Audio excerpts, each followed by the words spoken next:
हाँ दोस्तों, तो आपने वीडियो में देखा कि पवन सिंह को किसी ने स्टेज प्रोग्राम पे ही पत्थर मार दिया था। तो आपको बता दें कि यह प्रोग्राम पवन सिंह का बलिया में हो रहा था। वहाँ पे दर्शक में से किसी ने पवन सिंह पे पत्थर मार दिया।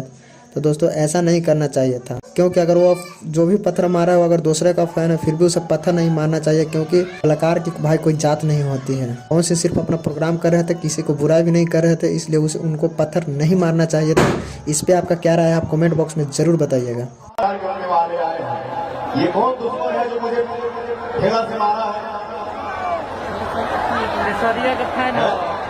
बचाव को होना अगर भूल जाएगा तो मेरे लोगों का पैसा फंस जाएगा, काम रुक जाएगा।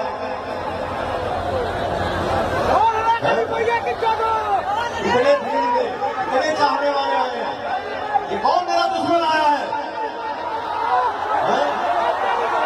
हमारे अंदर अगर पावर है ना तो सामने आके दिखा दे कि मेरा मारा कौन है। छुप के बात मत करो भाई, लाखों की संख्या में तो पता ना चलेंगे कहाँ का है भाई जी, इतने चाहने वाले हैं। तो एक ढेला मारना से पवन मालूम की जा सके, पवन को कोई रोक